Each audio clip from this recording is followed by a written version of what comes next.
This is the Unvarnished podcast, and I am in Boston on Beacon Hill, Charles Street. At Sloane Merrill Gallery with Ali Ringenburg, right? That's right. Okay. And I can't even remember when I was working with you. I think the first gallery I was ever in was in Alexandria, Virginia. Yep.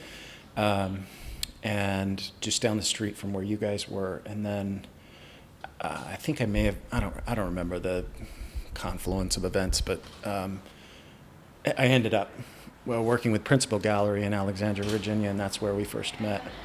And then I think pretty shortly after you moved up here to Boston to open the gallery by yourself. Are you from here? No, I'm actually from Ohio. Okay. From Cincinnati, but I had a funny thing. My parents were both teachers, and so we spent every summer here in Boston with family. So basically from June to August, we were here. So it always felt like a second home, even though Ohio was where I grew up and spent all of those years. I knew Boston. I felt really comfortable here, and I had a lot of family here. Okay. Yeah. Can you pull that Yeah. towards you just a little Totally. bit, if you can angle that? You're the important one. We gotta I don't know about that. We've got to get you recorded. So, so you moved here. Beacon Hill's a gorgeous, I've really just traveled from here to the MFA, to the ARA. Yep.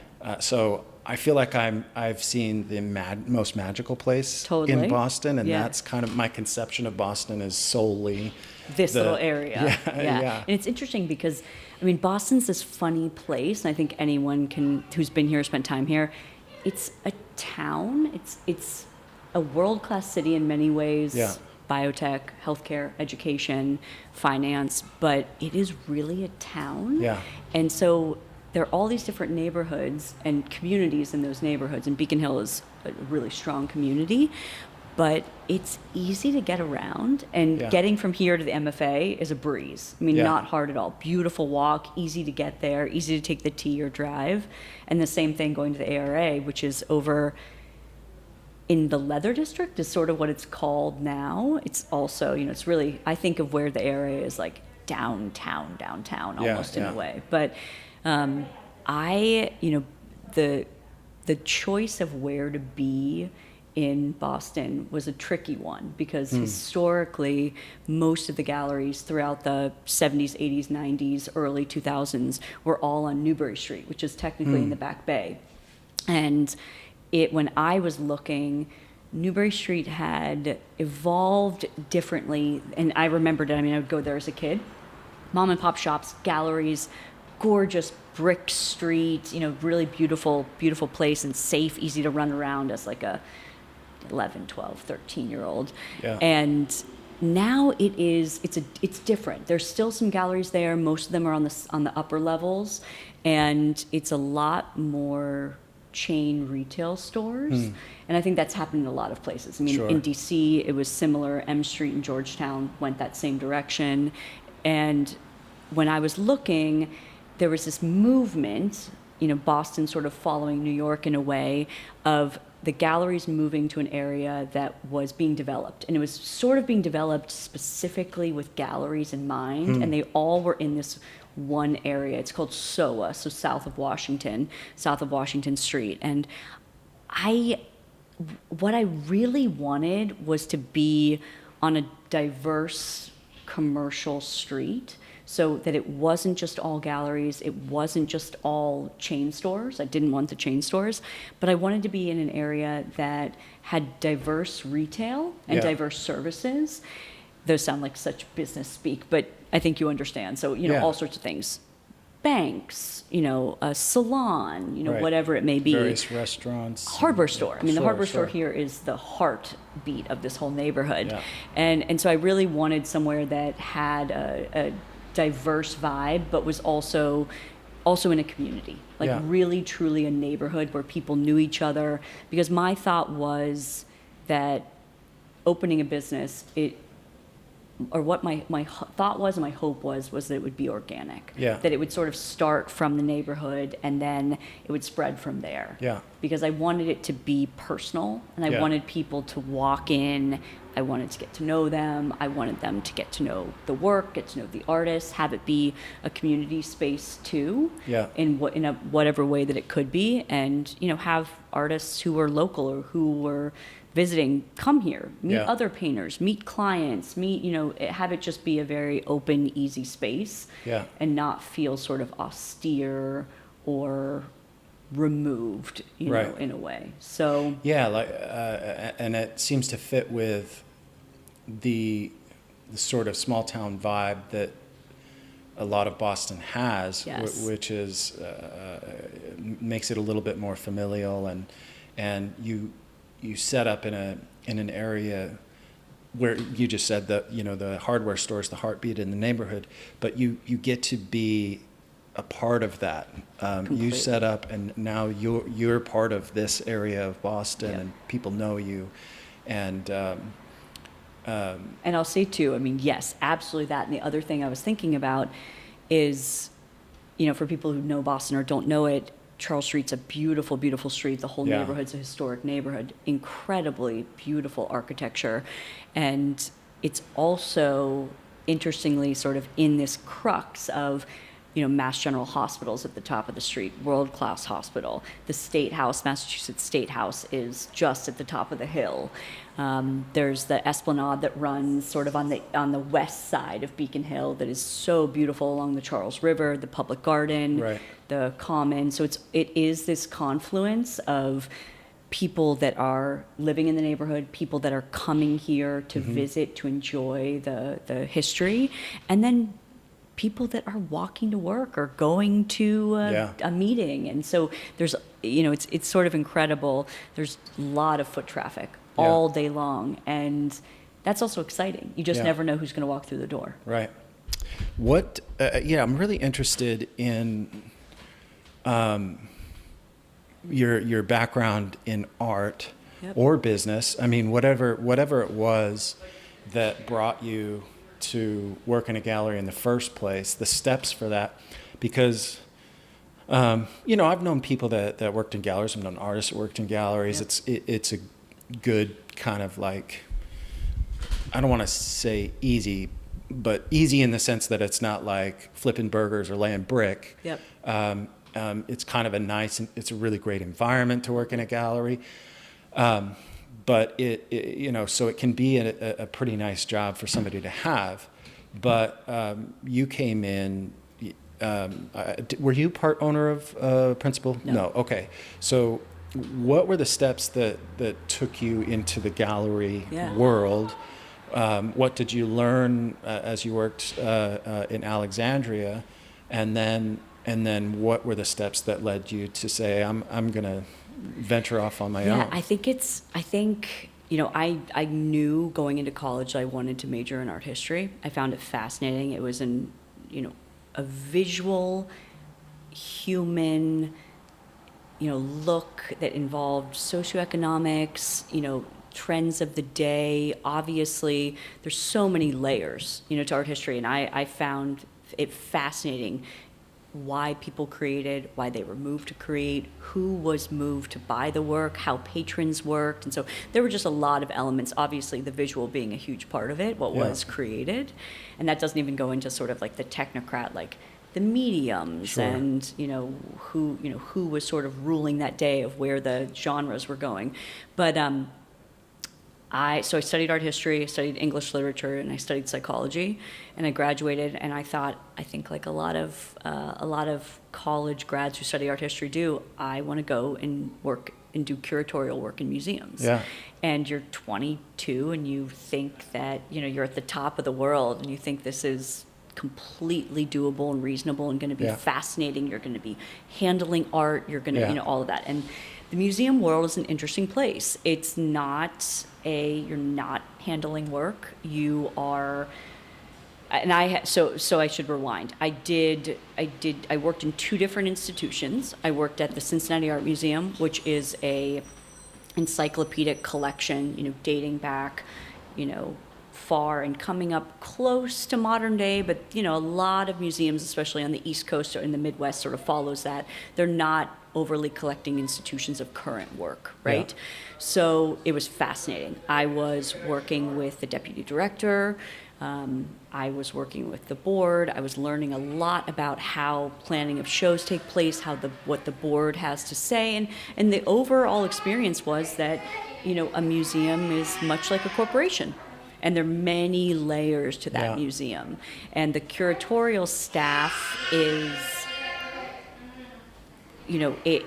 this sounds sort of, I think, kind of awful to say, but if you want to be a curator of a museum, get in line. And you're almost waiting for someone to die. So, really? My wife just sent me 3 job opportunities off of the government website. From the Smithsonian? I'm not sure why, because I'm doing okay as a painter. She's like, just keep your eyes open. What's the message here? Right, I just got this random forwarded emails from her, and 3 of them were for curatorial positions at the National Gallery in D.C. Totally. One of them, higher level, paying pretty good money. I don't know, $180,000 a year or something, which I was surprised. For a position like that. Well, those are all federal, right? So those are all government level, and those, I think, my experience delving deeper into working at any of the Smithsonian institutions or anything that was federal is, high level qualifications. Right. Most people have a PhD in art history, and they speak a number of different languages. Wow. And so there are these, sort of prerequisites, and also obviously experience, being an assistant curator at another institution. So there was a lot, and my kind of dipping my toes into the museum world, I fascinating to learn about how shows are put together. There's a lot of red tape in terms of how shows come together, how works travel, the insurance. I mean, it's layers and layers, but it was an interesting experience. I also worked at the Contemporary Art Center in Cincinnati, which is a non-collecting institution that is, more modern, beautiful building designed by Zaha Hadid. And I did marketing and PR there. Totally different spectrum, swing of work. Really interesting to see those 2 institutions side by side. And I really enjoyed both experiences, but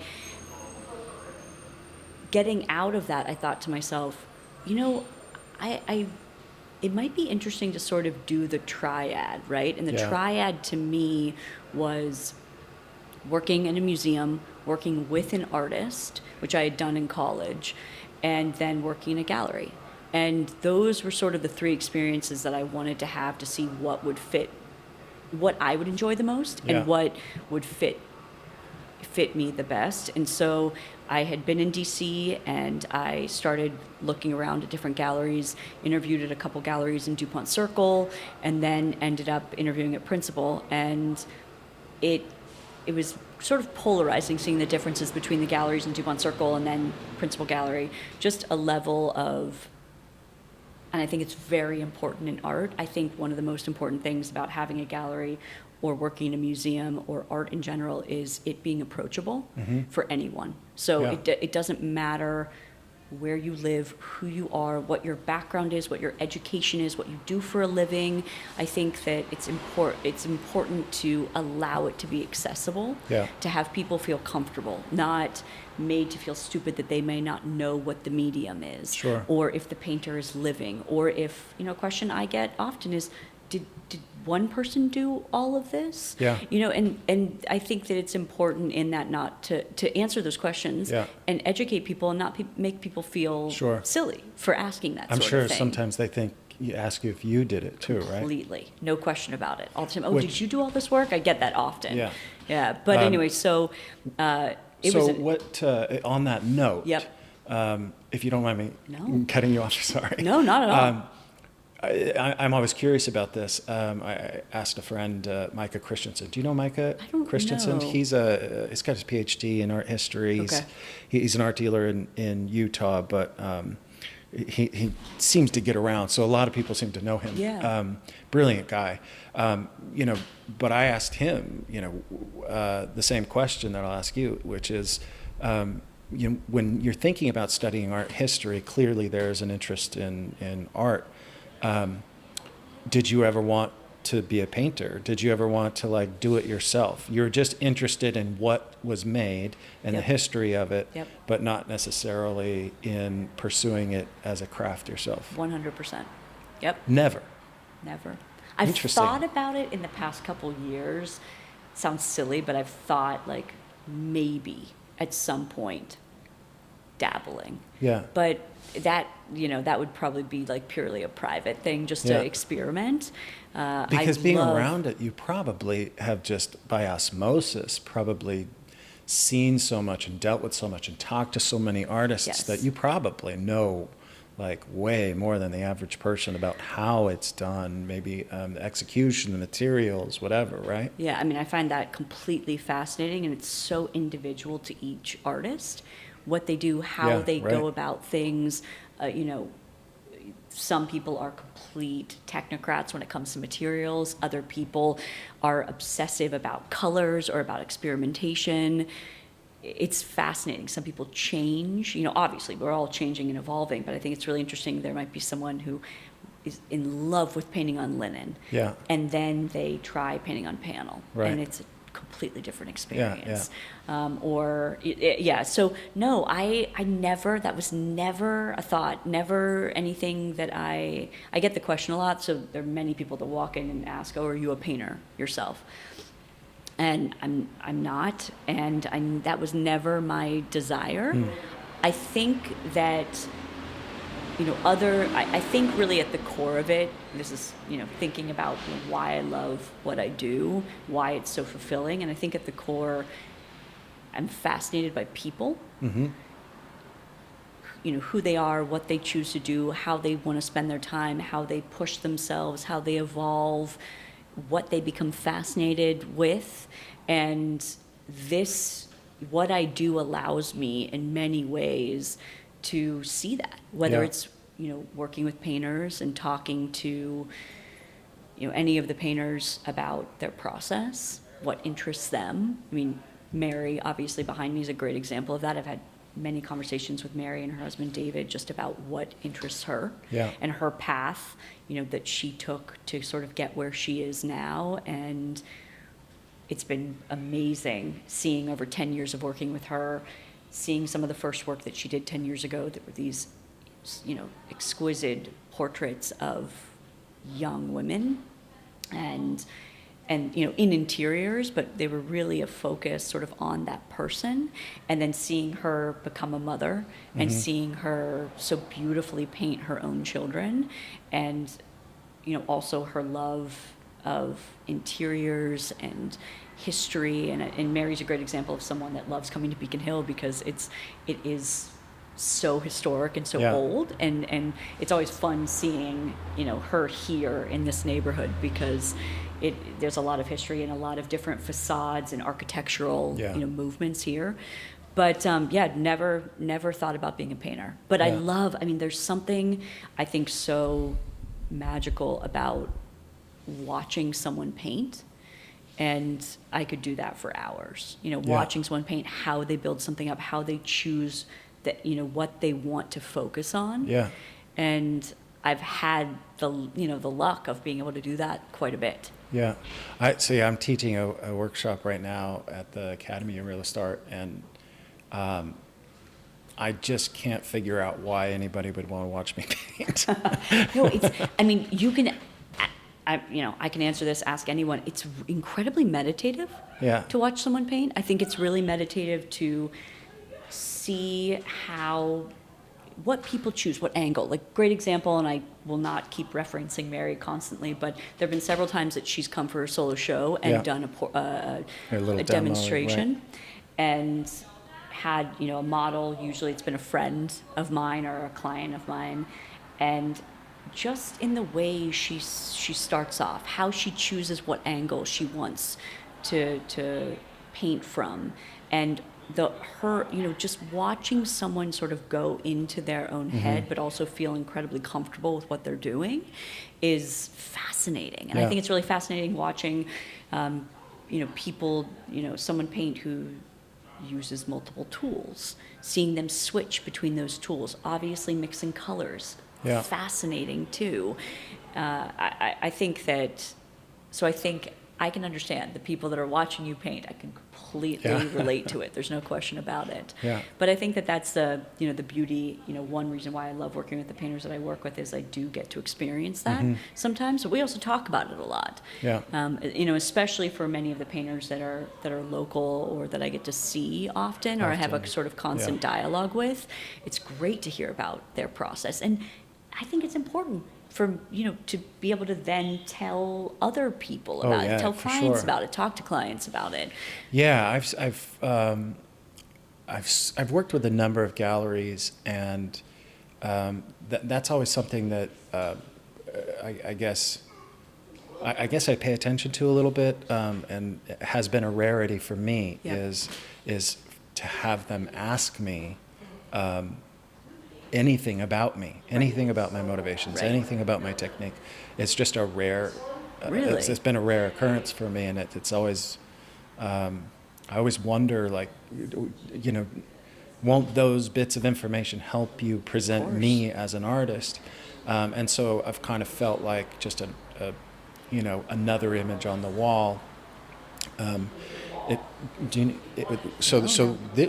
gallery is open, and we may get interrupted every once in a while if she needs to visit with some potential clients. So you're fine. Browse, of course. Yeah. Browse around. I think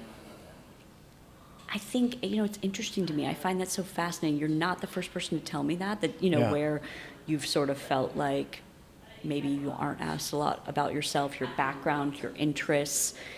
I just think that this is such a personal. Yeah. I guess I should back up a little bit too. I mean, I think that one thing I really strive for and want to keep here is having a relatively small roster, because I think that in some ways allows me to have more understanding of who each person is individually and get to know them. But I can't imagine, not really knowing. I mean, many of the painters I work with have a spouse who's really involved in their work too. Yeah. And I can't imagine not knowing that person. Yeah. So I guess what I was saying is that, we're all people, and I think that it's important not only to talk about, but to know that person. And I'm not saying that I know every single one of the painters that I work with as well as some others. Sure. I mean, of course, there's some that, that I get to see pretty often.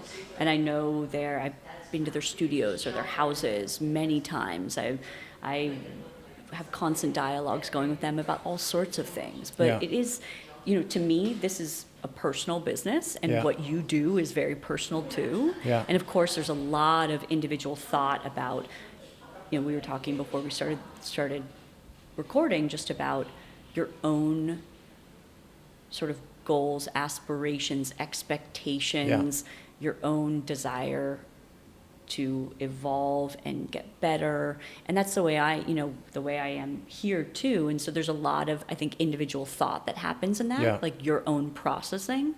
And so of course there's that element, but I think it's really important to talk to the people that you work with, the people that you represent. I mean, that happens all day long with clients that come in here, and you get to know people. I think that's a huge point of. Yeah, well, it's. I love to hear that because, I felt like, and this is I'm not speaking of any galleries in particular when I say this, but just as an overall, I guess, critique of some of the gallery experience, my perception, over the years has been that if you're dealing with a contemporary gallery that's selling, purely abstract work, it seems like the approach sort of has to be selling the artist. Right. Not that works aren't purchased purely on a visual appeal, but sometimes the work is so wacky Right. that you really have to tell people why the artist is important. You're buying the artist rather than the work itself, Right. oftentimes, which happens, I think, more often in the contemporary world. Right. In the representational world, it seems like a lot of the gallery's approaches are more like a furniture store, where you let somebody walk in, let me know if you have questions, if you see anything you like, Right. whatever, and then they pick out the couch they like, Right. and you help them take it to the car. Right. But but I want people to know about my work. I don't. I try to have a little bit more purpose in my paintings. Some of them, for sure, some of my landscapes and whatnot are really about just something pretty. So I do feel like some of my work is more decorative, but a lot of it, I really put a lot of thought into it, Right. and I'd like people to know that, Right. or even just how hard I work on it, and how long it took, and how long I studied, and where I studied, and who I studied with, and I mean, there's a lineage of knowledge that I feel like I'm part of. There's a connection to the other artists that I've worked with that I think goes into my work. There's the fact that I run a school. I mean, there's so much to it, and I feel like that a lot of those elements justify the value Right. of the work Right. more than maybe just the pure imagery. Right. And so the way it sounds like you've approached that is exactly what I would hope a gallery would do, which is get to know the artist, know the motivations, know what's behind it, and you're doing it in the same way as you set up the gallery, which is familial. Yeah. It's like you have your own little village Right. of artists, and you know each of them, and you can present them. If I'm introducing you to my friend, I want to tell you about him Right.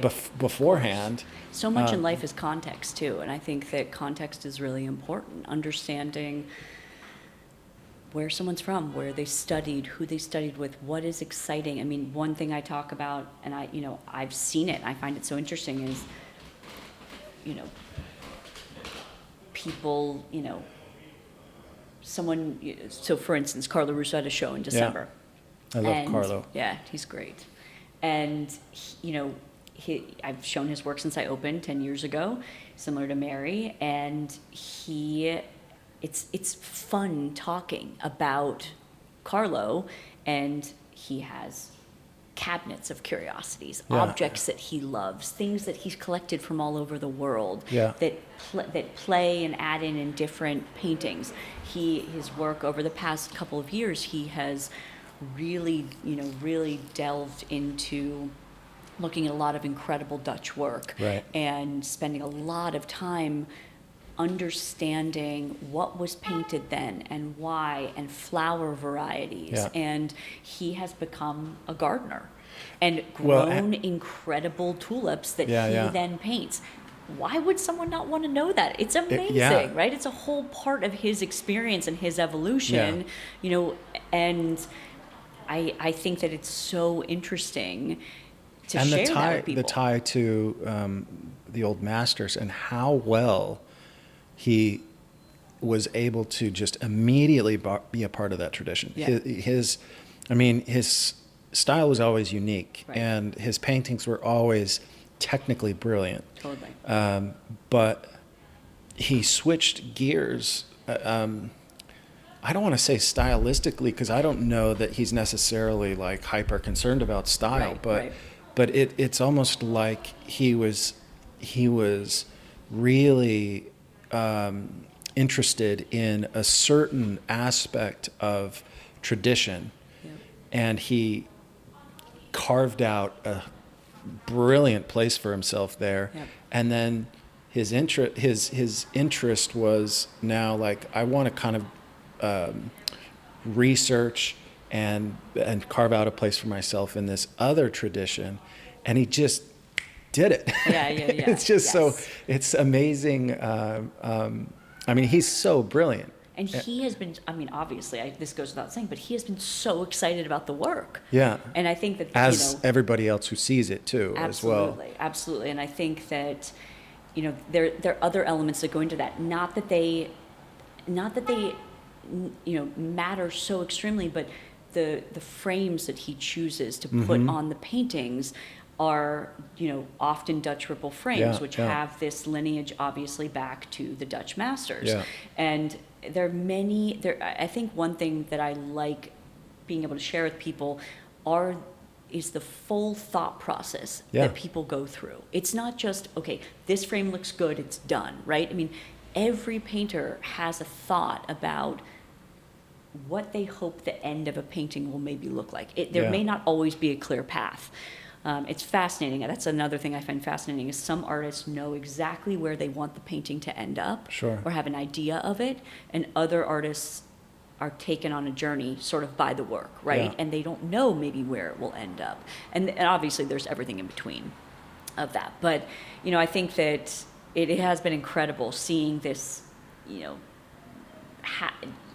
this, how should I put it? I mean, I think the way you said it is great. It's not as if he had a big change. I mean, he was always doing these beautiful, detailed, but soft, still life that were a lot about texture of the objects and many different textures and form and color. But, the paintings that were in the show in December they're just remarkable. A few, there were a few incredibly complicated still lifes that were just remarkable. Yeah, Really, really amazing. So I think, this all gets back to being able to share that with people it's exciting. I tend to, I kind of can't help. I think you read people. Some people really want to know a lot. Other people may not want to know quite as much. Sure. And going back to what you said about the idea of sort of a lot of representational galleries operating like a furniture store, like come pick the couch, what color, what finishes, Sure. what, all of that. That's something that I completely can understand. I think there are a lot of galleries that operate in that way. Yeah. Come in and pick the flavor of candy that you like, Yeah, right? Or whatever we've got like it may 100 be. different Yes, it's like brands. yes. And Yeah. whatever you like. Totally. And I always laugh a little bit because, blessing or curse, I almost never get anyone in who's like, well, I'm looking for something that has red and okay, that's it. Yeah. Yeah. There's so much more, a lot, most of the people that They don't bring in wallpaper swatches and say, what's gonna... No, it's such a psychological experience. And Yeah. sometimes it's, seeing something that's nostalgic. Sometimes it's seeing something that, technically amazes them. So Sure. it can be a combination of all of those things. And I think that that's what's exciting, why people love the work, not just, oh, it's a pretty thing, Yeah. right? There are a lot of pretty things out there, but why? What? And it always amazes me how many clients I work with who they fall in love, or they really love, one painting, and they follow that painter and get to know that painter, and then they find something else that they love. Yeah. And there isn't just I only love that one thing. They grow and they see different work and they see it differently and interpret things differently. And that's really exciting too. Yeah. I mean, for me, especially because I love the work that I show, and I have work by a lot of these artists in my home, and I think it's exciting to see that sort of evolution in their process too. Not just, I like this one painter and I'm going to stick with that and have 30 paintings by Yeah. that one painter. So do you feel like you get to help individuals? I mean, I'm sure this has happened, where you have repeat collectors coming in. Do you feel like you get to have a conversation where you're helping them curate their own collection and introducing them to, I think, because you like these things, I think you're going to really find this interesting. You get to know their taste, and I guess what I'm thinking of is I just met with a collector, and he's just kind of at the beginning. Yep. He's wanting to get started, and we even talked about a little bit about creating a business where we can connect collector friends of his with artists, but mostly to build specific collections. Yeah. I think about some of the like Isabella Stewart Gardner, or some of those early people who were buying early Impressionist paintings, Right. which at the time were kind of out of the ordinary, and they weren't necessarily the Paris Salon pieces, Right. but there was this audience for them, and a small collector base. I mean, it obviously grew, but they would just buy this and support those artists, keep them painting, but they curated collections that eventually turned into museums. Yes. Right? Yes. Do you feel like you're... Yeah, I was just at it's so funny, what word do you use? Client, collector, I sort of hate them all, but equally, I was at, I consider them friends, but I met them obviously through the galleries at their house the other day, and they have spent, almost 10 years now buying work, and it's been fascinating to watch their evolution. And sometimes it's not always told. Someone won't always say to me, this person really caught my eye, and now I've been watching them for a couple of years, right? Yeah. And sometimes that does happen. Like, sometimes I'm shocked. I'm surprised by, sort of a turn that someone will take and say, this piece really, really grabbed me. But yeah, I think that I think that it's very exciting to see people build collections. I think it's very exciting to say it in like a less, maybe say it in sort of like a more, I don't know, maybe a more approachable way, right? Like it's thrilling and exciting, and I feel really excited to be a part of watching someone acquire or get to live with things that they love, right? And their experiences of them. Why they've bought that, where it's hanging, how they experience it in different ways than, how their spouse does, or a family member, or children that they end up having. I have one, the same couple has the most intelligent, precocious, interested little boy, and he knows the work. Wow. Like, he really knows. He really gets excited when something new arrives. I think that it's exciting for him to see it, to understand it. Future collector right there. Yeah. Or I have I guess the easiest way to say it is like a couple of godkids that live around the street, and their parents are really good friends of mine, and they had a really phenomenal painting.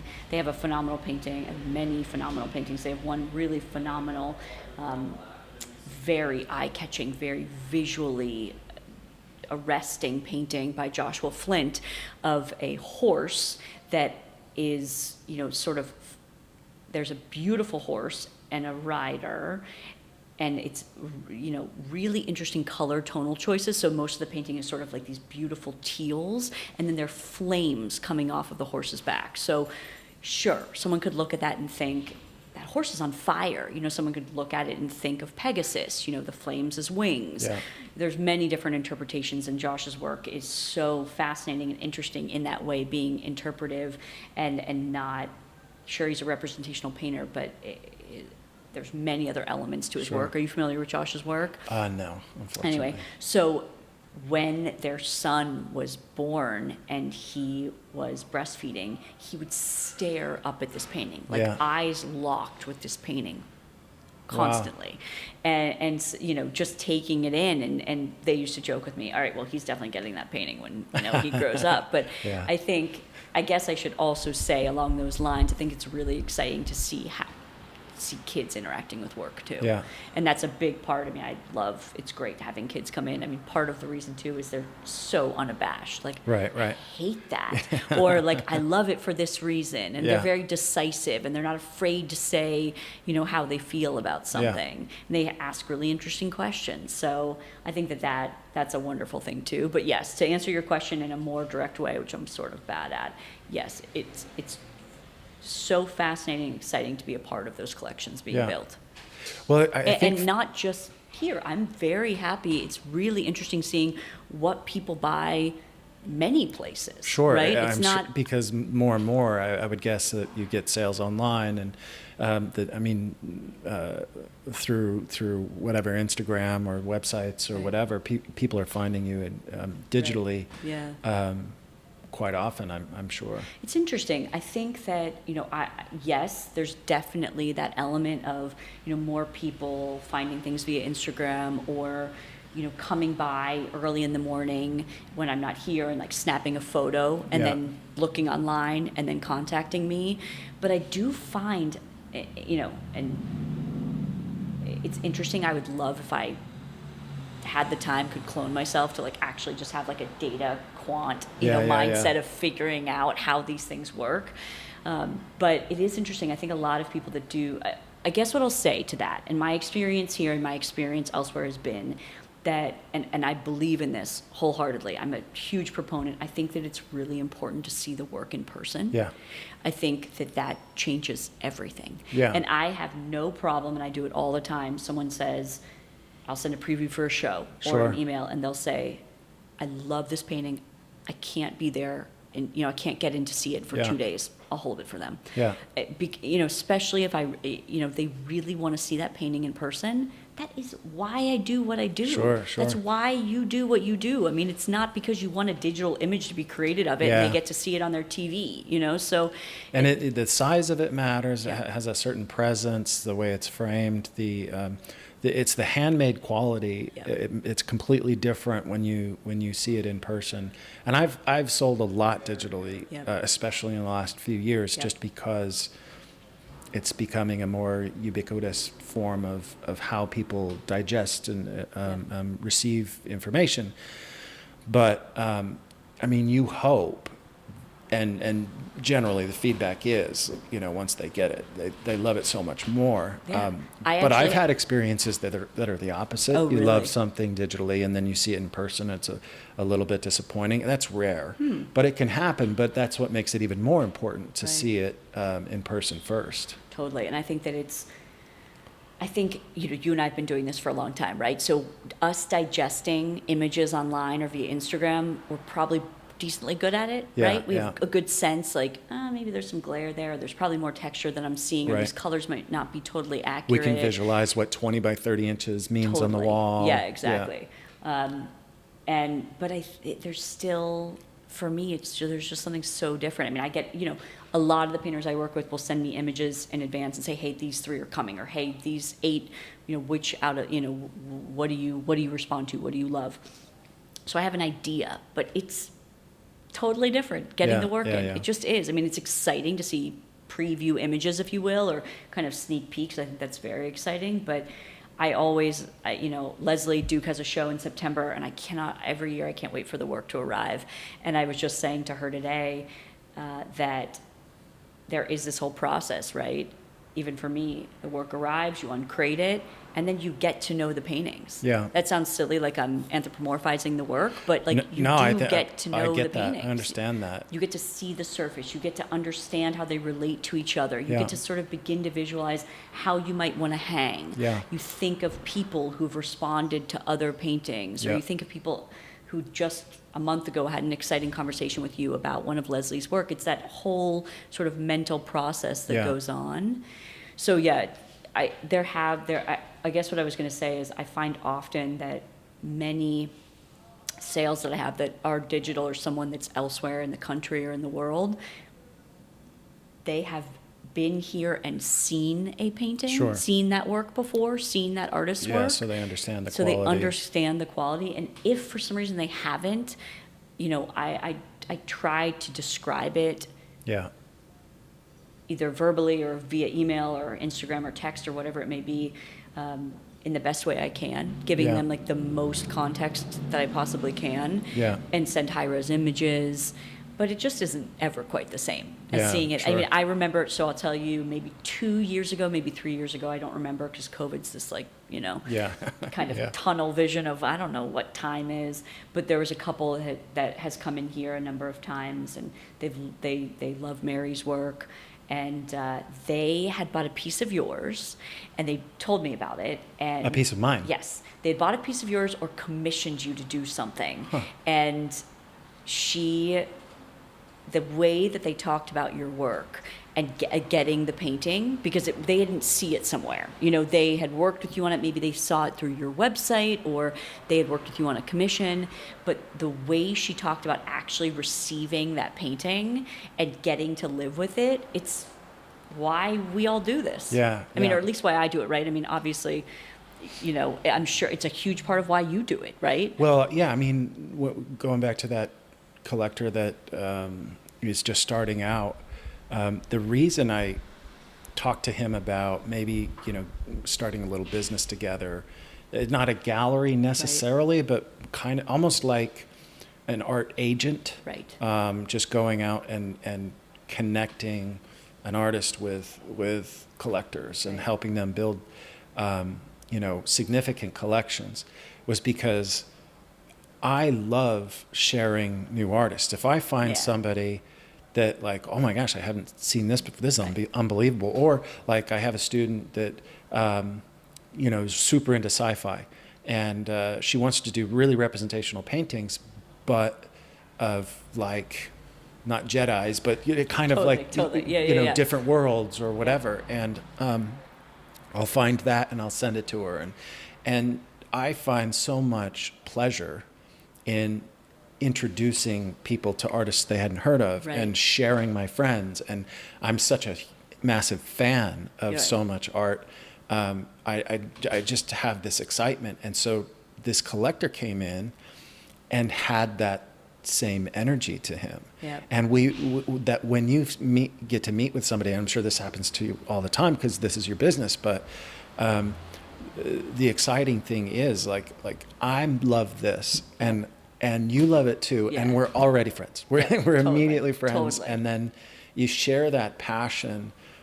It's not just art. It's not just, you're not just a businesswoman that Right. saw an opportunity and you're that you're just in it for a buck, which is really, you're the perfect gallery owner, because you don't see these as commodities. Right. You're living your passion as much as I'm living my passion, as much as a rock star is living his passion. Right. And in talking to you,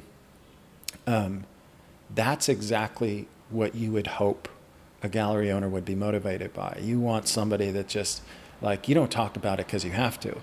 No. You don't hang it because you have to. You don't build these relationships because you have to. This is you live, eat, drink, and breathe this. Totally. And you genuinely love it. Yeah, and there's nothing more exciting than seeing someone, relate to something, respond to it, want to live with it. I mean, Yeah. that's, almost as personal as it gets. Yeah. Getting to have that relationship with it. I mean, Yeah. you and I know, because we live with, beautiful paintings.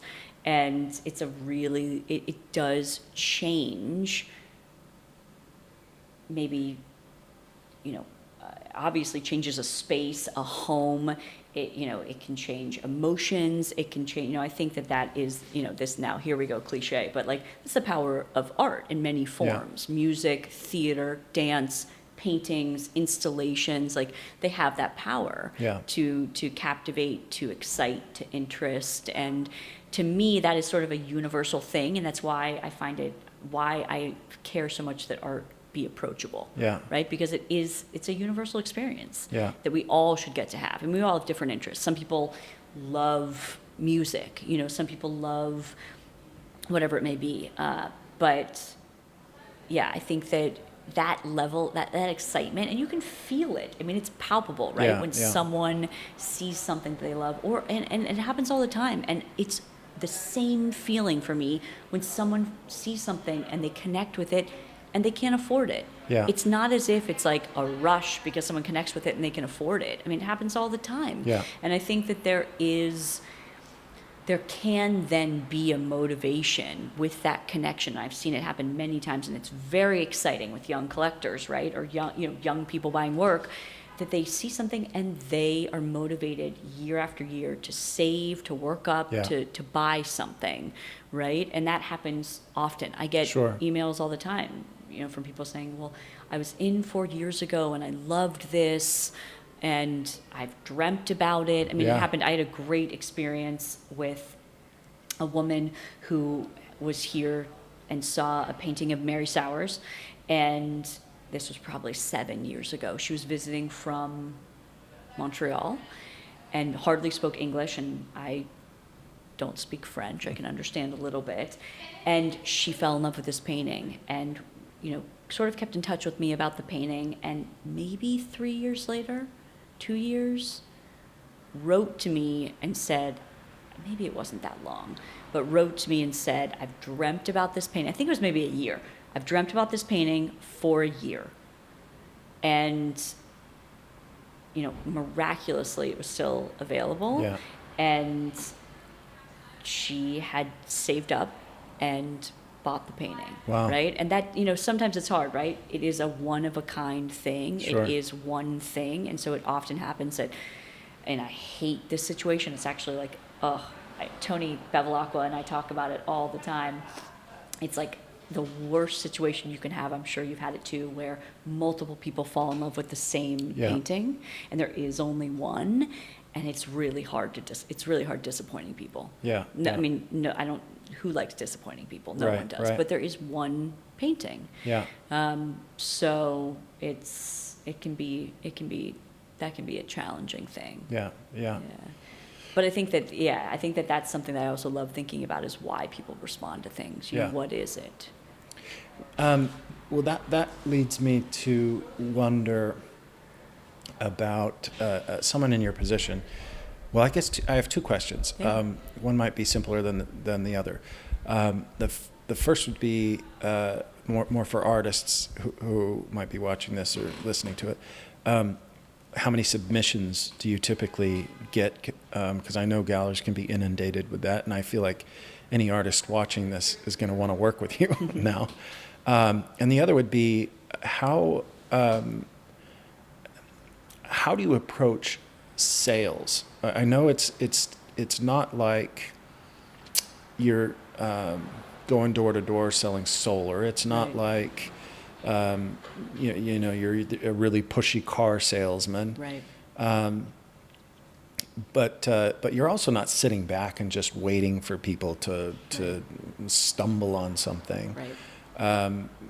We talked about the way you present information and talk about it passionately and whatever. But when it comes to building an artist's career Yeah. or approaching how they incrementally raise the value of their paintings, Right. or put together a show or whatever. Maybe you could talk a little bit about that. Submission wise, probably one or two a day, and mostly via email, because that's my preferred. I just think that there's so much paper out there in the world Sure. that it's email is a great way to go. And unfortunately, I look through every single one, and I don't respond to every single one because it could probably be a full-time job. Sure. I would like to. I think it's really important to give people feedback, but it's just it's Yeah. really hard. It's really hard, especially because, the 30 or so artists I'm working with, that I'm working with them. They're working Yeah, with you've me. got to It's a devote a lot of your time to yeah, that. and it's a constant, they're relationships. That's Yeah. the best way, and so I think that, and there's a lot of energy put there. In terms of working with the painters that I work with, each person is is different, right? Each painter is different in terms of how much dialogue we have, how much is shared. I do a lot of texting with different painters. There are a number of painters here I see pretty often. I mentioned Tony Bevilacqua, who's a wonderful painter and a wonderful friend, and he does a solo show every April. And I see Tony and his wife pretty often. They live here just north of the city, and so it's great to be able to have, we talk through everything, Yeah. a lot of things, whatever it may be. It might be something involving what he's working on. It might be something involving the gallery. It might be thinking about his show for April. It might be, I'm sure you've dealt with this too, like the framer, COVID times, the molding won't, that molding is gone for 2 Right, years. right. What do we want to do? Because that's usually what I use. What Yeah. do we think about pricing? And so it's a spectrum. I think Yeah. that there are some painters that they're I am open for however they want it to work, right? Yeah. And I think I also, try to be really aware of, painters or artists that have families, have kids, that is also a huge part of their life, right? And so it's, there are different time constraints that everybody has. Yeah. So I try to think a lot about that too, and how that comes into play. And I'll tell you that is, always a part of the conversation. Spouses, no spouse, pets, kids, all of Yeah. it, where they live, what's going on with them. That's always, a part of things, and also obviously where they are professionally, right? Yeah. I mean, I've had many conversations over the years of I hate everything I'm painting. I am so frustrated. Yeah. Those two. I feel great about what I'm working on. I feel excited. Or the conversations where it's I felt really excited about all this work for the show, but now I feel like nothing's going to sell, right? Yeah. I mean, everybody has that, or I think almost everybody has that. I think there's always that sort of nervous energy of putting yourself out there. Yeah. And I recognize that and realize that and try to be a buffer in many ways of yes, I hear you. You've done incredible work, and now you think none of it's going to sell.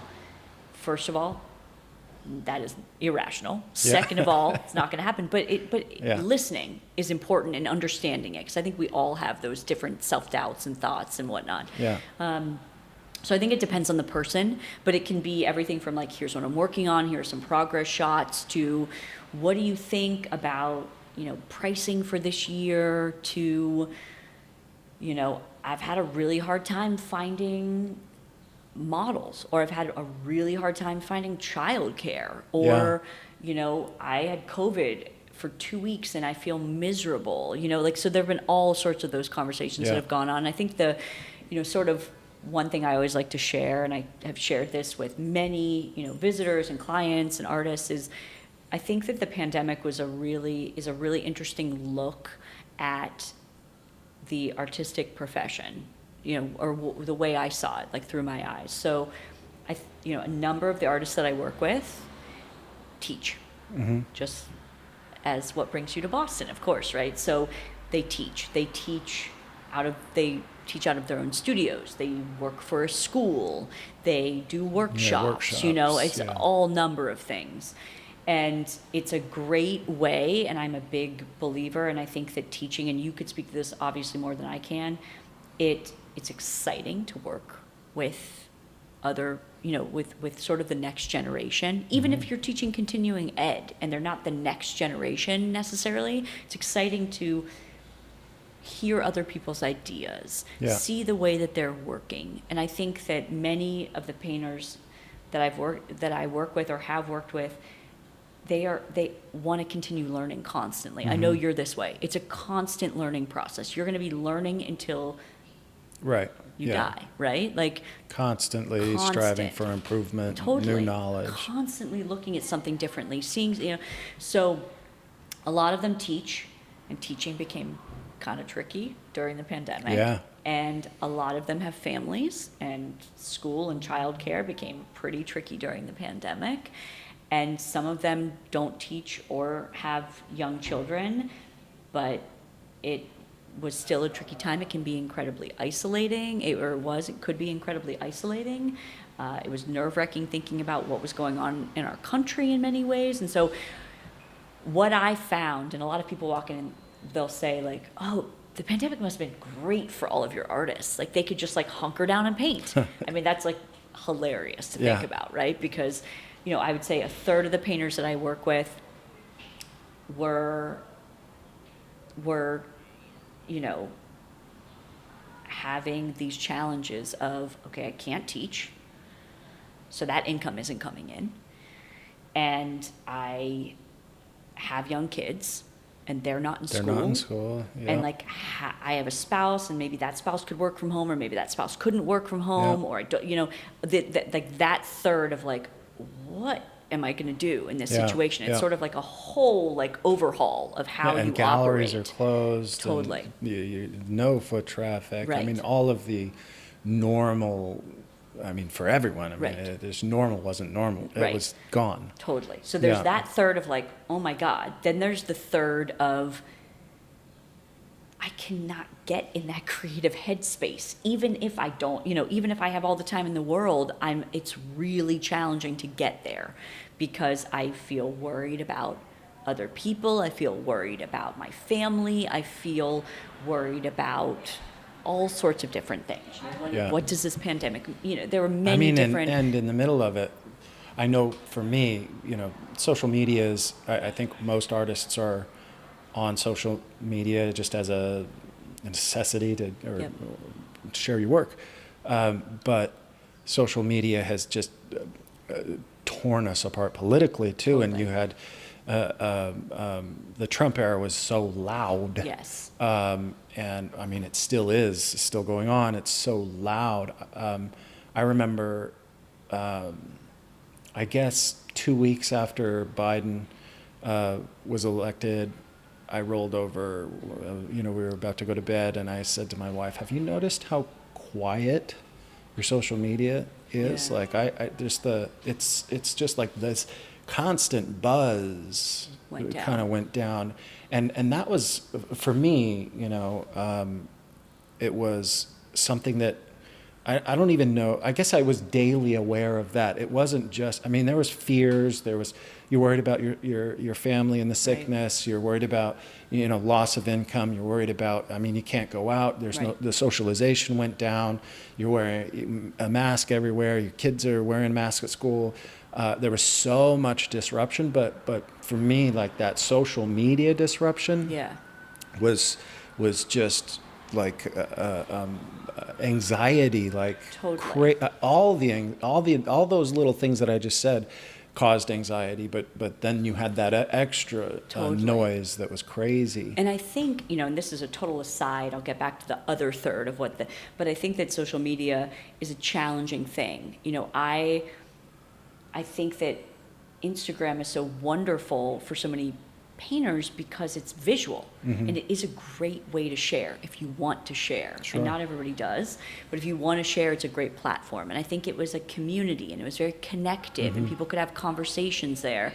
And I think that has changed a lot in the past year too. New algorithms, influencers. You know, I think that there's a lot of noise there.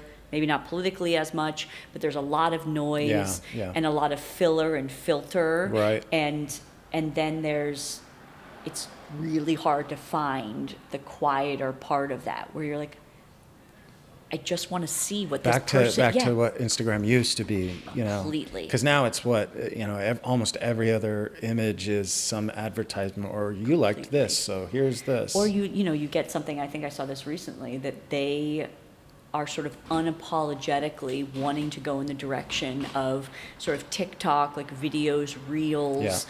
And that, you know,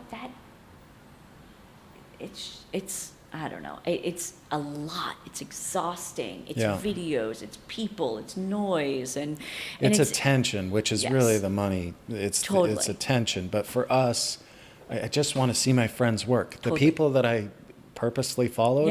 I just want to see what they're doing. There's a reason why you follow them, right? And I think that it's hard too, because there was and there was a moment in time where there was a really great sort of building community of artists and some clients, collectors on there too. And there still is. I mean, I have lots of friends, clients, whatever, who are on there and will contact me about things, and they may live around the corner, but it's an easy way to just quickly message.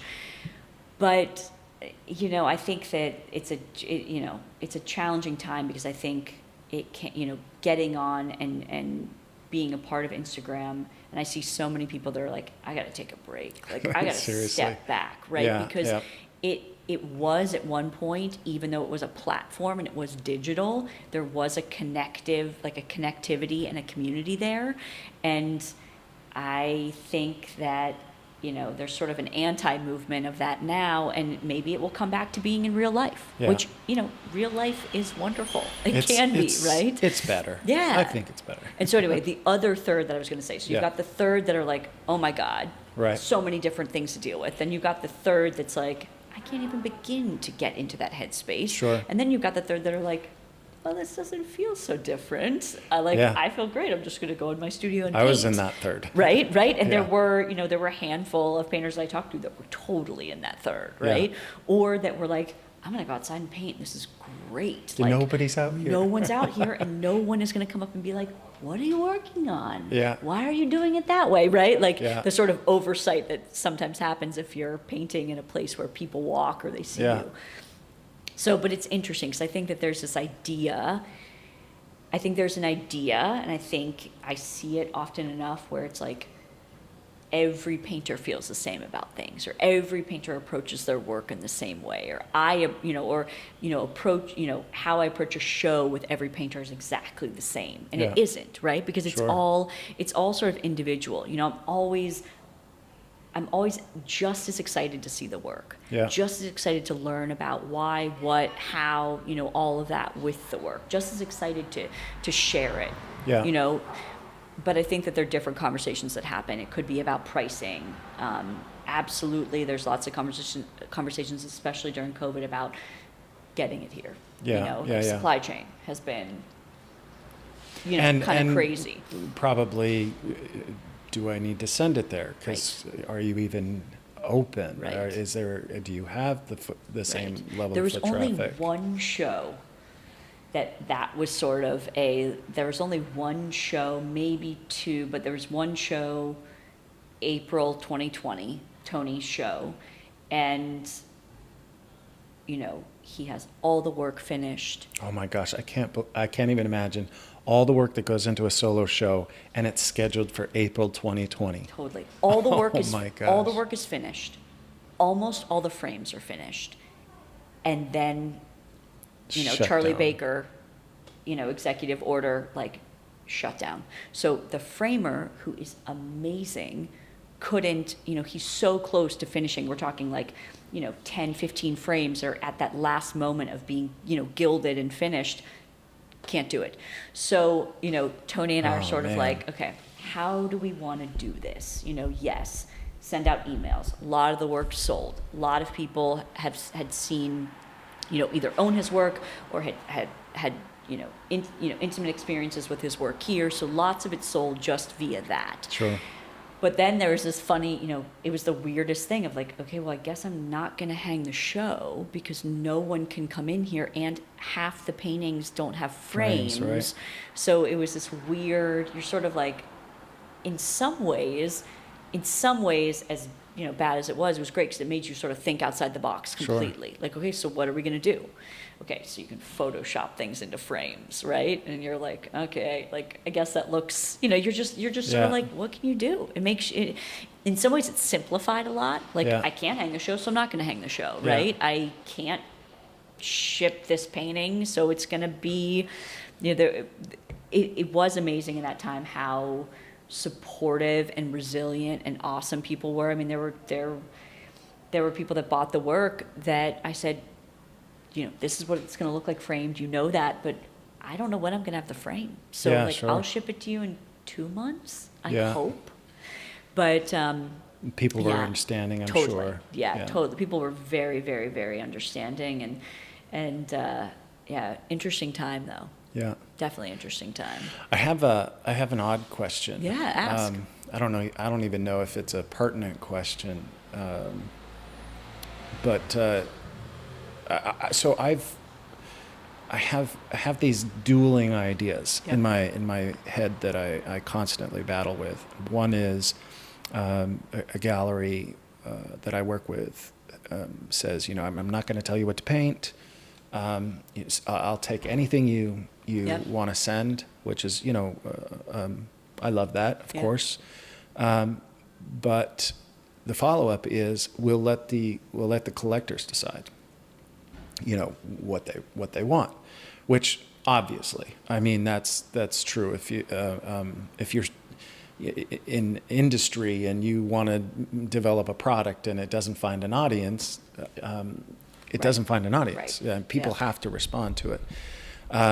And so, I just recently reconnected with an old high school friend who's done well in business. And so we were talking about an idea to buy a chateau in France and, do workshops and whatever. But he told me about the MVP concept in business, which is the minimum viable product, and how you don't go all in on something. You try to find the most minimal way of presenting it, and then get the feedback and then adjust, and so you're constantly building a product based on consumer response. Okay. And I know artists who have done that very well, right? And they find the thing that hits, and then they just devote to that. And the opposing idea to that is that I'm an artist. I'm going to do whatever I want. Right. I'm going to follow whatever my passion is, hourly, day by day, weekly. I'm going to, whatever I feel like doing, Right. I'm the creative person and I'm going to do it, and like it or not. Right. And I don't know how to Like marry those two, or yeah, like find a middle ground. Right. And so when you're working with artists, if somebody wants to say like Carlo, he Yep. kind of took a little bit of a turn. What if it didn't land? But you believe in it. You believe in it. Right. He believes in it. What do you have to just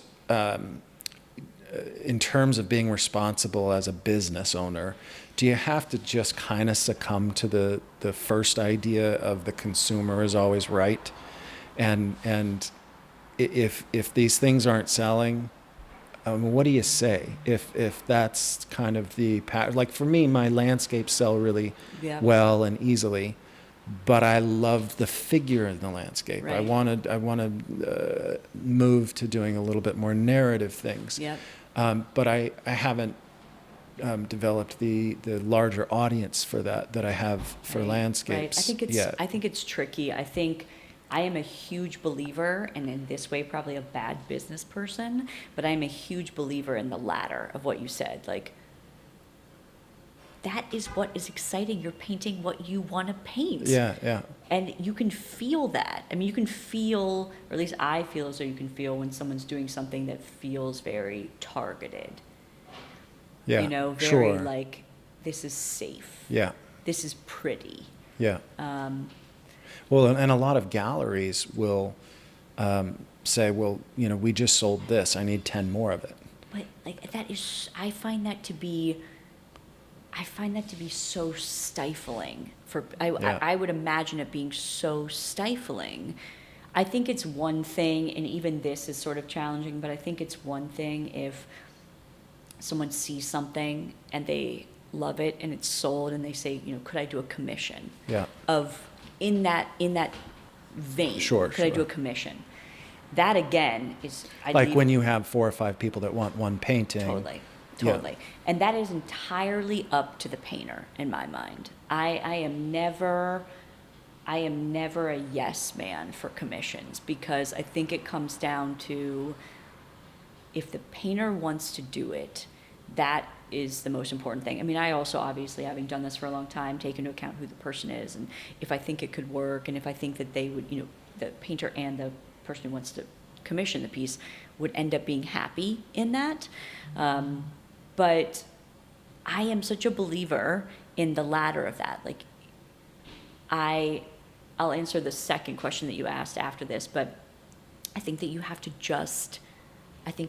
keep going on the figurative pieces, the figure in the landscape. And it's a constant struggle for you to feel happy with it and to do it right. Not do it right, but you know what I mean. Sure, like, do sure. it in the way that you feel good about it and you feel happy with what you've done. But I also think that part of that is just the honesty. Like, the honesty, being honest. Carlo being our example we're using, Carlo being honest with himself that that's the direction he wanted to go in. Yeah, yeah. And me being honest in that I supported him and I love the work that he's doing.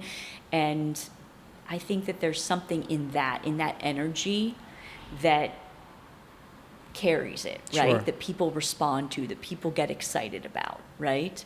Well, have you ever had the experience where somebody has taken a slight deviation from what they're maybe known for? Yep.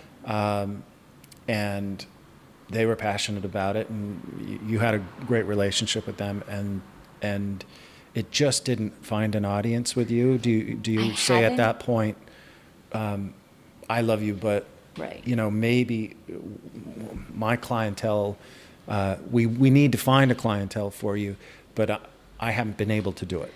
You know what? So it hasn't happened in that way. I've had a few painters who have really sort of by their own education and interest and experiencing whatever, changes in life, anything personal ends up affecting the work, of course, right? So anything happens, there's lots of changes there that have, changed the direction, it's always hard to find like a good word for it, right? Yeah. Pivoted or whatever you want to say. And it's interesting to me, I've always said yes. Like, I believe in the work, I believe in that person. Yeah. And I want to honor that they wanted to change they wanted to have that pivot. Like, that's and what that you makes do sense in relationships, coming from right? you with your true passion for art. You want to see them be them. Right. You want that the The truest art authentic, they can of course, make. being honest, right? Because it isn't a game and it isn't gimmicky and it's not a game. I don't see it as a game. Yeah. How many people can I sell the same painting to over Sure. and over again? That's Yeah. awful to think about. But and what I find interesting, and there are a few painters that have done this, their work has really evolved in a different direction. And I find that there are some people who are like, yeah, I love the work I bought. And this, I don't, I see the change and I see the growth in a different direction, and I don't love it. And for every one of those people, there's someone new that comes in that's like, Sure. wow, I remember I remember seeing this work a few years ago, and like, I thought it was really interesting and beautiful, but like, man, this is incredible, Yeah. right? And so I think it's that give and take. And I'm a big believer in all things, whether it is, like, there's always a give and take in everything you do. And I think that, what you're talking about, and this is sort of tricky to get back to, but what you're talking about, having a conversation with a young collector starting off and saying, oh man, let me show you this person I love. Oh, let me show you this person. It's like, it all makes this world go around. Yeah. And I think having selfish motivations it's not, I think that I don't know, it can end up not being the best way to go. I mean, selfish motivations would be like, hey, 5 people wanted to buy this painting, do 5 different variations on it. Or let me tell you what I want you to paint. Right. That has always fascinated me. I don't understand that. And I don't know how I would respond to that as a painter, someone saying to me that sells my work, yeah, you sent me 5 paintings. This one painting got an incredible amount of attention. Yeah. Now, I think that's valuable information to share. Yeah. I think feedback is great. Absolutely. Right? But I would never in a million years say, so just paint that. Yeah. only paint those. Oh, I hear it all the time. Not directly to me, Right. but as feedback from so many artists. We've all heard it. Right. We've all heard it. But that's not I don't find that productive Yeah. in a like full circle way. It might be Sure. productive for the person saying it because they may be able to sell more. Yeah. But I find it to be disingenuous in many different ways. Like Yeah.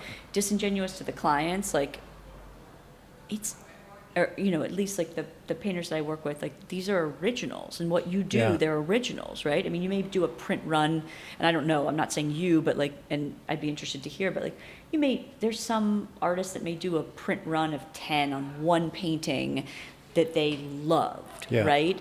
But they're not doing print runs on every single painting they Sure. do, and there are many that don't do prints at all. Yeah. And that's a whole different topic. But Yeah. but I think It's an interesting topic. totally. But I think that, and maybe that goes back to the whole idea of like why you do what you do, why you're drawn to what you're drawn to, why you're excited about what you want to paint. Yeah. And so someone saying like, yeah, forget all of that and just paint this. Yeah, Even if you're yeah. excited about that one thing, you're excited about many different things. Sure.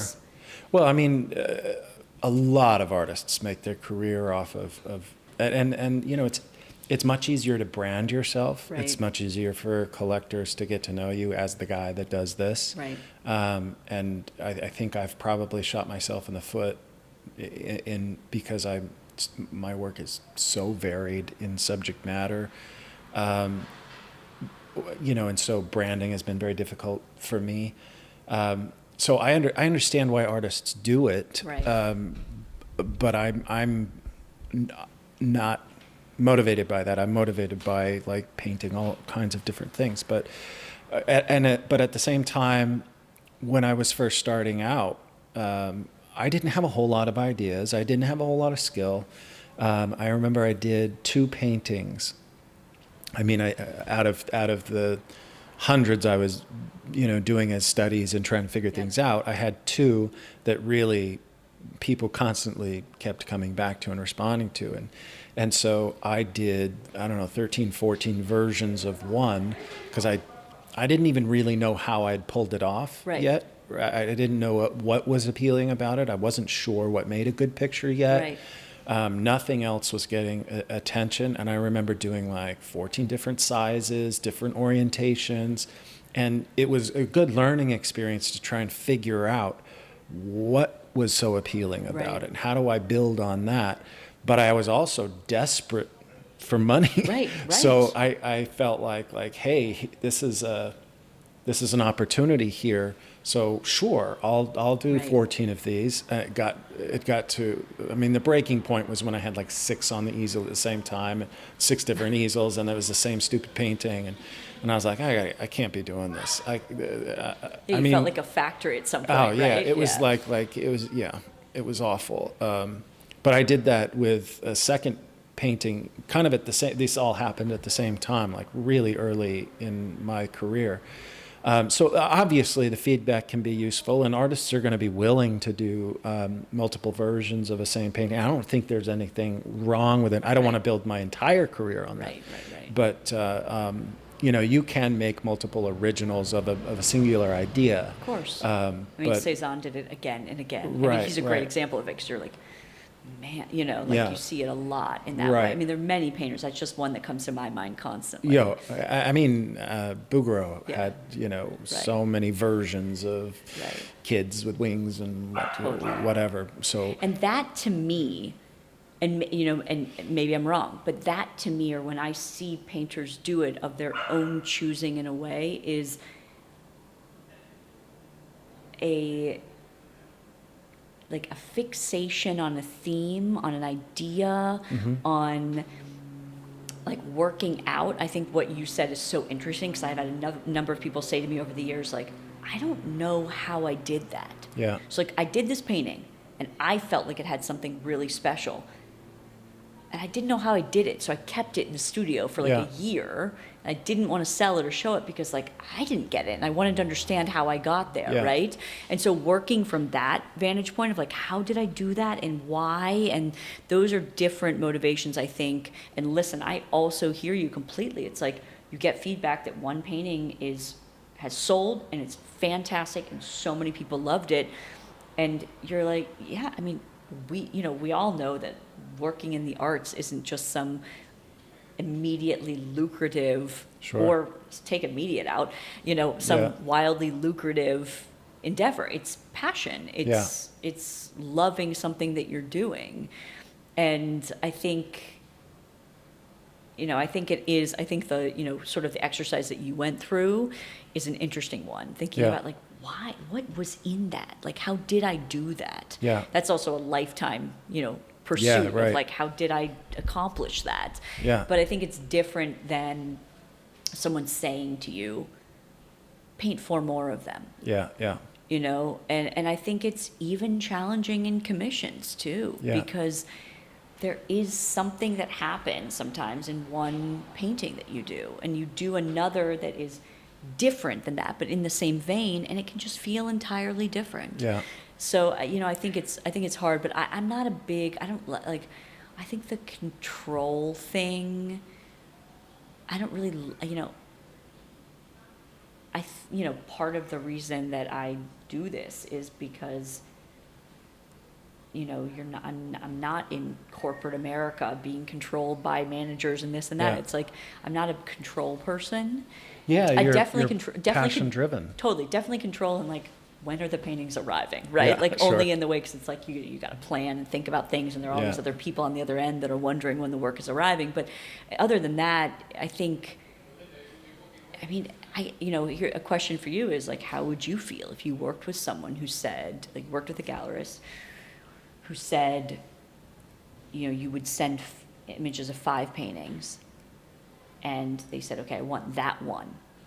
And each time they chose the same exact painting, Yeah. like ish, over and over and over again, or said to you, I only want you to paint I've this had it. one thing. Yeah, I've had it. It's frustrating. Knowing that they have maybe an audience, and if they're selling them really quickly and whatnot, there are some. There is a reality to. Sorry, do you want to? It's okay. Sorry. Don't worry. There is a reality to, the need to keep going. Right. And if something is selling and people are responding to it, there's a couple ways to think about it. One is we're visual communicators, and so we do have to pay attention to what is coming across to people, how well we're coming across to people, the Yeah. kind of appeal to what it is that we paint, and so if you're painting something that is getting a lot of appeal, it's important to pay attention to that and figure out what about it is, Yeah. and if you have a couple of down months and Right. that's been popular in the past, it's hard not to just Totally. have your go-to. Totally. Pot boilers, as they call them. Yep. Nobody wants to be told what to do. Right. But I think it also comes down to temperament, right? Like with a lot of my students and artists I've talked to, my advice is to be really, really honest with yourself about what your priorities are. Right. And for some people, it's popularity. They're really active on social media. They're really they make a lot of videos or whatever. Yep. Some people, it's they're passionate about teaching, and like I know like Stephen Bauman is done really well with a lot of like online teaching, and Scott Waddell, and Okay. I think there's a passion there. I know other artists whose priority is just making money, and so for them, the choice to do the same thing over and over again Right. is still honest, Right. It's and I think they're being true to what their priorities are, and Totally. I can't argue with that. Right. So my I think my passions and your passions are probably very similar in that, like, you see a cool painting by somebody you want to see the next one. Right. But you kind of hope the next one is a little different. Like, Oh, it's what just- can it's you so- come yeah. up with? It's Yeah. it's the endless excitement for what's next. Right.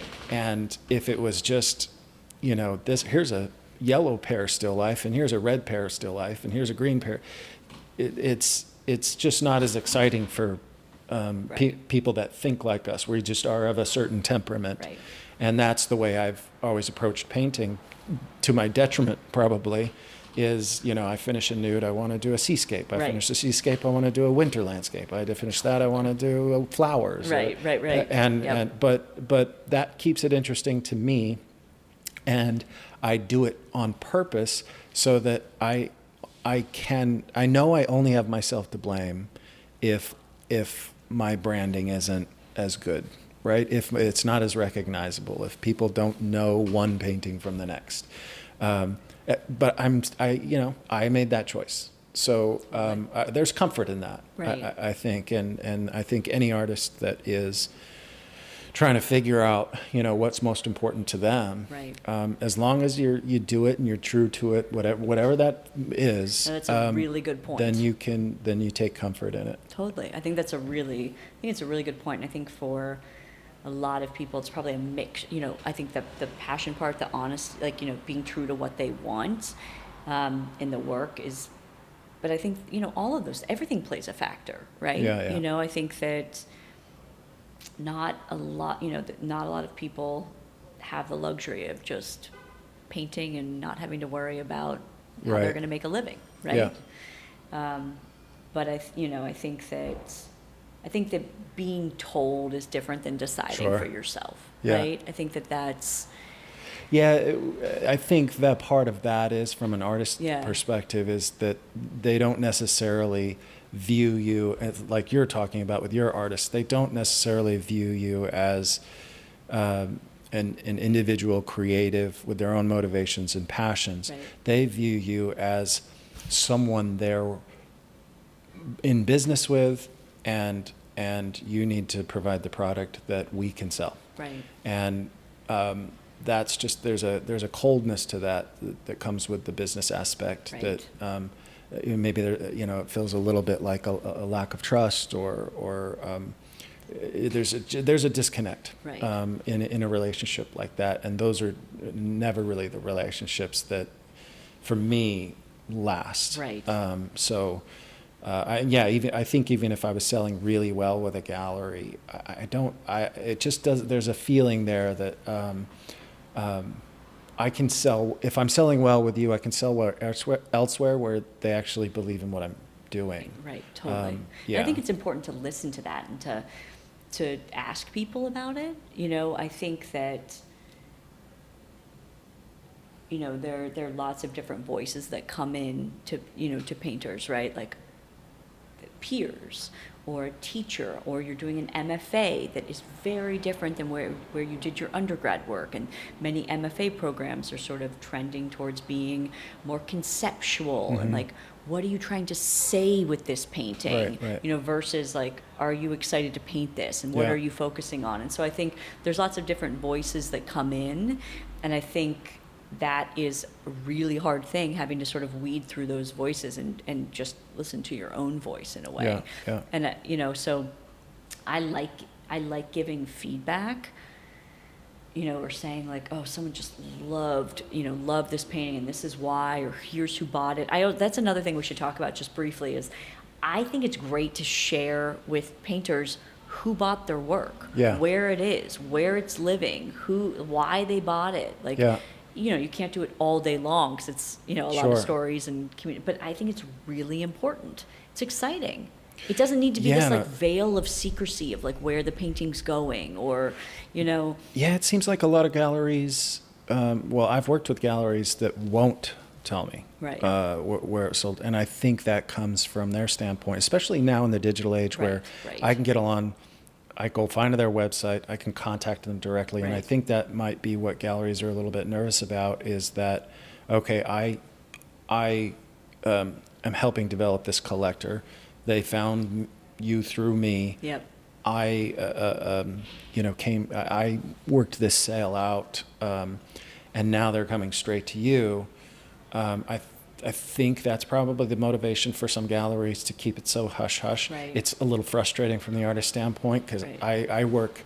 I've had a lot of people, actually, almost all of my sales this year and last year and probably the previous year came directly from me through my website Right. or my social media. Right. And I love getting to know my collectors. It's really, really nice to know where my paintings are and to hear their, from their mouth, the feedback Right. and why they like it and whatever.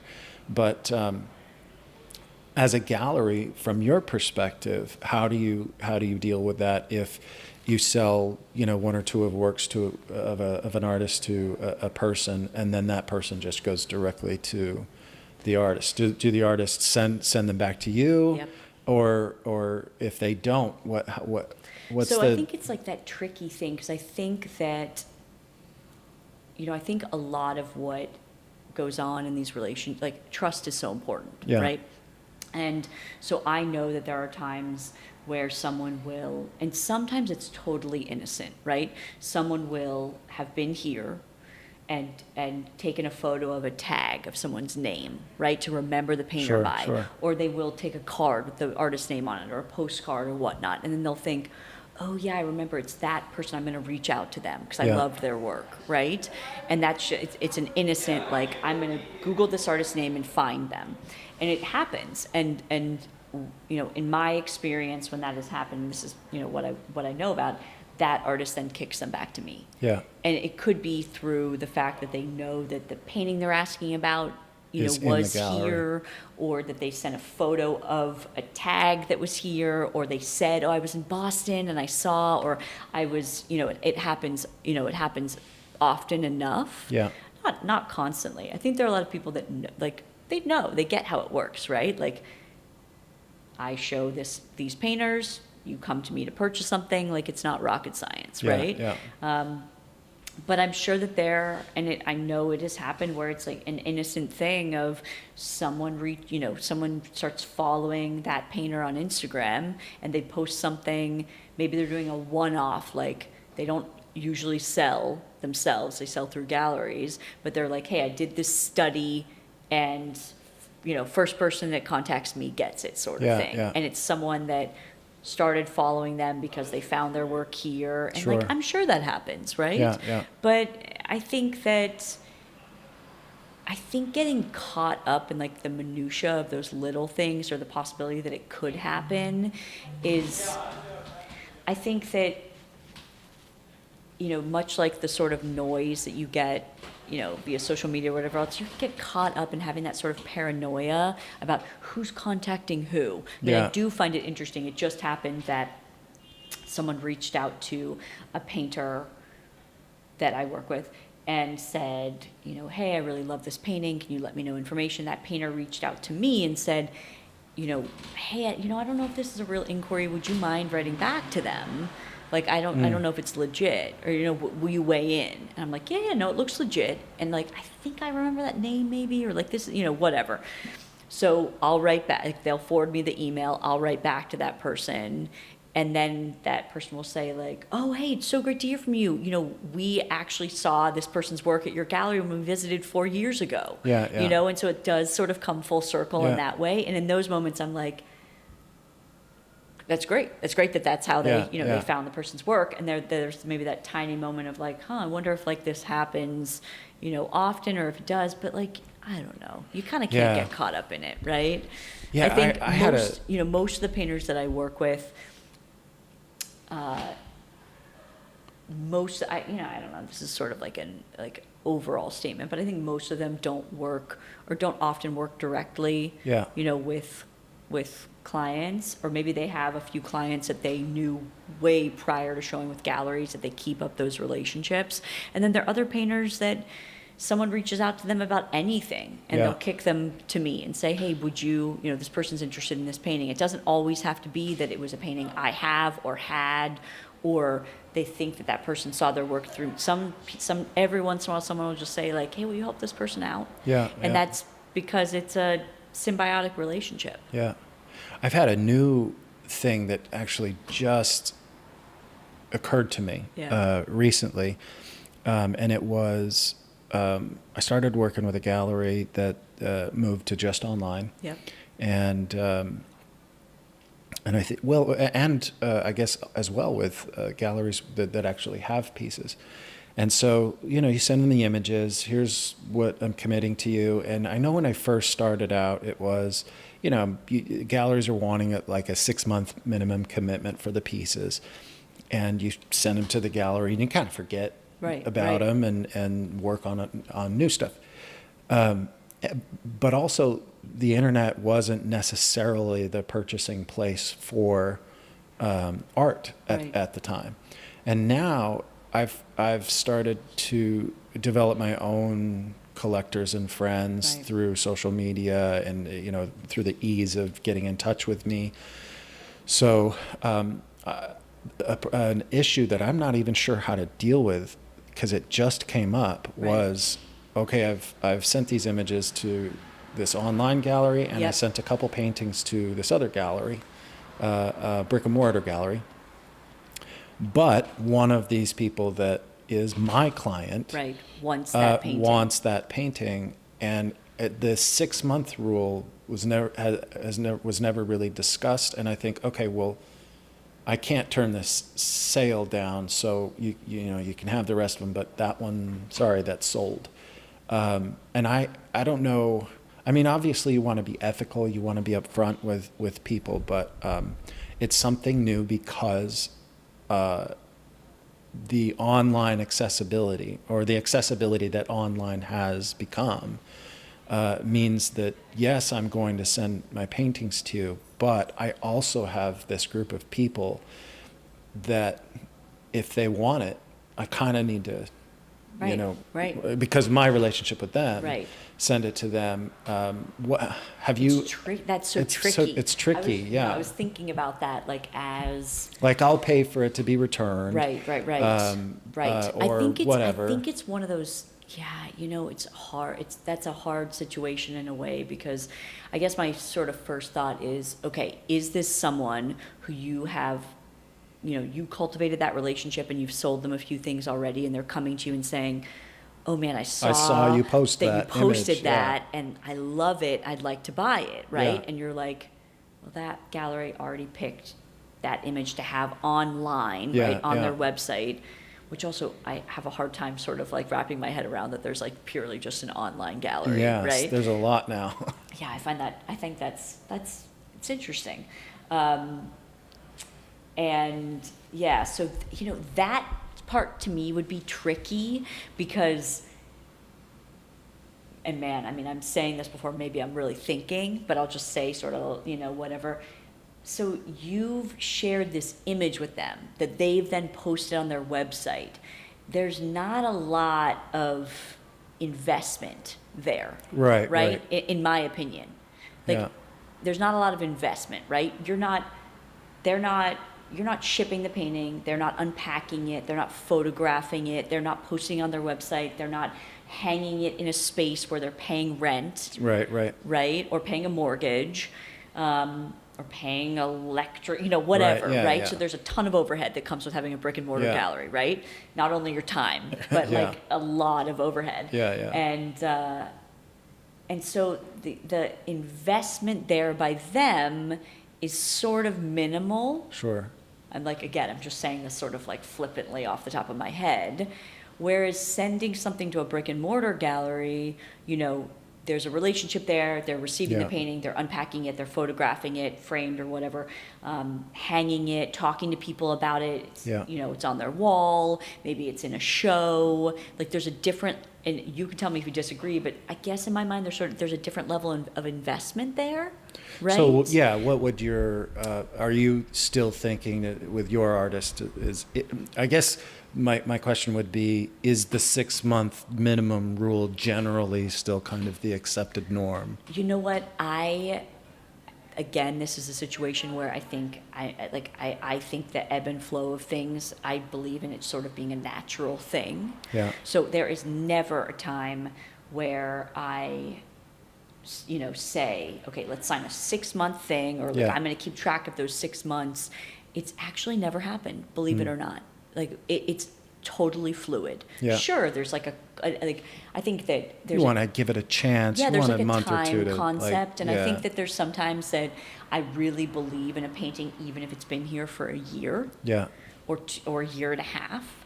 And then I think there are times where, if there's a natural sort of ebb and flow of receiving a group of work and half or three quarters of it sells, and then several months have gone by and you're sort of ready for that exchange to happen again, Yeah. that you sort of may give back the painting or two that hasn't sold, and then you take on some new work, or maybe you just take on the new work and you reposition those paintings that didn't sell with the new work. Because I think the concept of new is sort of relative. It's Sure. new to who's ever walking in and Sure. seeing it. It's new to who's ever seeing it online. So I'm not always I don't always stick to, like, I think it's interesting that there are some people that are like, I only want work that you've just done that's Yeah. brand new, right? Yeah. It's like, that's a totally relative thing. Yeah. Sure, there is work that you've just done that is brand new, but new to who? Sure.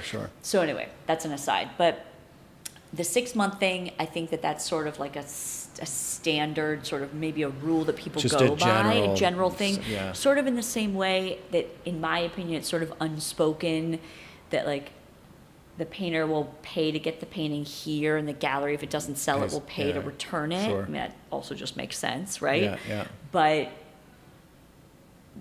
then with local painters that I work with, who cares? I'm not like, well, your responsibility is to Yeah. get the paintings here. Yeah. Like that, it's like, it's all fluid. And I Sure, think sure. that being like really specific about things, getting lost in the details can just like, it can take up all your time, right? So yeah. so to answer your question, I guess 6 months, but like, I think then you get into this tricky thing where, like, okay, do you tell this person, hey, I've got these other paintings available, that one's not available? Or do you say, my sort of belief, and I'm not just saying this because I have a gallery, but my belief is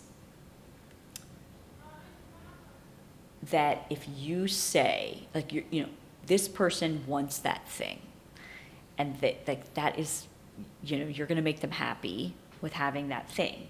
Maybe it's a situation, and here's like 2 ways you could handle it. One, of course, you could just say, like, hey, I actually sent it to that gallery, it's there, so call them to purchase it and let them know that, like, you're a collector of mine and I sent you to purchase it. Yeah. You could, sort of, that's one option, right? If they're used to, and this gets into whole other details, like, okay, so if you have a painting and it's, the value of it is $8,000. You sell it at the gallery for $8,000, you sell it yourself for $8,000. I think people get into really sticky situations and murky water when they change the value of their Yeah. paintings, because the They value give a of discount the painting, because the now val- they're not paying. Right, the value of the painting is the value of the painting, and you're going to Yeah. end up hurting yourself if you allow people to buy directly from you, At a buying at a discount. discount. Yep. I'm not saying don't give them a discount if they haven't been a great client of yours. Sure. But value is value. Yeah. And you're going to end up, someone would end up hurting themselves, selling at one price absolutely. and selling at another, right? So I think you've got 3 options. One, you can say to that person, hey, I really value, I sent it to this gallery, contact them and purchase it there, let them know that, like, I sent you, right? That gives the gallery the heads up Yeah. that, like, it's a really nice thing you're doing, Yeah, right? yeah. And that's a relationship building thing in a way. And Yeah. maybe there will be a situation where that can be paid back to you in some Sure, way, right? sure. Then I think there's the option of contacting the gallery and just being honest. Yeah. And saying, like, hey, I just finished that piece and I know I just sent it to you or just sent you the image. And, I have someone that I've worked with for a few years. It's a client that I met them here and I've worked with them a long time and they want to buy that painting. So I'm asking you respectfully to, send it back to me and just sort of honor Yeah, that, yeah. right? And I think the other option that you have is you could contact the gallery and say, hey, I've worked with this person, they want to buy this piece. I would really appreciate if you would extend X discount to them. Or you could say, hey, I've worked with this person, I'm going to send them to you, but like, would you consider maybe switching, like maybe Yeah. just changing the I work with every single painter 50-50. Sure. There's no one that gets some special arrangement. Yeah. I think that's also can be really degrading to relationships. Like Yeah. everybody, Yeah. so just to say that, right? Sure. I think that there's probably some galleries out there that work with one painter on a 60-40 and one painter on a whatever, right? Like, I think that can be, again, can get you into sticky situations. I think. So anyway, you could reach out to them and you could say like, hey, would you mind selling it to them? I'm going to send them to you, but could we have a little bit of a different commission split on this? Yeah, and it's I mean, everything you're saying is exactly what I would expect you to say, right? Because of who you are. You value relationships, and that's been evident throughout this whole conversation. I am exactly that. I value relationships, and business comes second to me. Right. I'm so much more motivated by the relationships I have in my life, and if I have to lose out to save, the core of a relationship, Right. I'm going to choose that every time. Yeah. I mean, everything you said is, that makes sense. That's what makes But sense. it's hard, right? It's totally, it's tricky. You want to be perfectly ethical and honest and upfront, and it's just being adult enough to have the conversation and ask the questions and say like, hey, I'm not trying to like do anything shady here. I want to make sure you know that. Adult conversations are always hard. Adulting it sucks. My oldest kids are finding that out now, that being an adult isn't as fun as it sounds like when you're a kid. It's always, I mean, like, completely. And I think it's always challenging, and I think I see it a little bit, again, I feel like I keep mentioning this, but it was a really interesting time. I think COVID has also made it so people were able to retreat a little bit and maybe not have as many direct conversations. And direct conversations are really important. Yeah. And I think it's also about like tone and approach and, all of that. And I think. And text never communicates tone. Totally. So these conversations need to not be done through email and I think or it's text. Totally. And I think it's hard too, because I think that one thing we realize as adults is that there is just so much to sort of juggle all at once. And it's just constant, right? Like it's a constant juggle of a million different things, whatever situation you're in, right? When you work for yourself, you are constantly juggling a million different things. Yeah. And I think that juggling a million different things, I don't know, it makes it more, I don't know. I just think it is a challenging thing, right? Yeah. There's like this idealism and beauty about working for yourself, and it is very freeing and exciting, and you get to make decisions and that sort of thing. But it's also really challenging, right? Yeah. Because you have no one to blame. Not that you should be blaming, but you've got no one to blame except for yourself. You know, with whatever decision you make, however you do things, whatever happens, it's like it's all on you, right?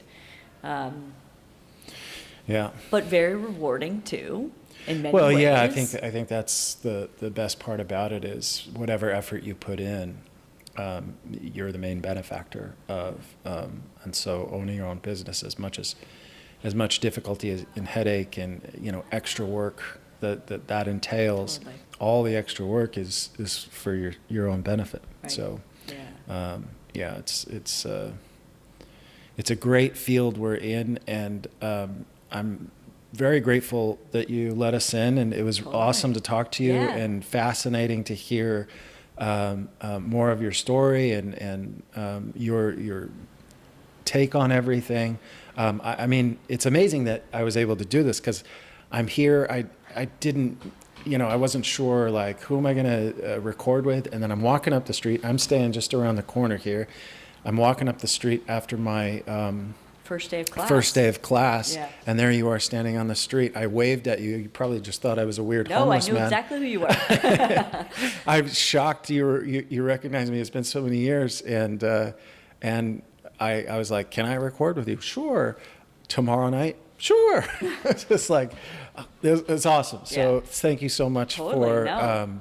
taking the time and letting us in and sharing your thoughts. And thank you so much for being one of the special gallery owners that has this passion and shares it with others and presents the work of your artists so well. Thank you. I appreciate your time, and I guess that's it. Yeah, well, thank you. It's All been right. great. It's like, having dialogue, I think, is really important. And I think it's something, especially in person, in a space. I mean, I wanted this space to be a place of dialogue, place of conversations. So it's great. Yeah. Great to be able to do. It feels like it's been, a little while since there's, I think that we're getting back to that like new normal. So it's nice Yeah. to be able to do this. Yeah, it is. It's really nice. And it's good to see you again. You too. All right.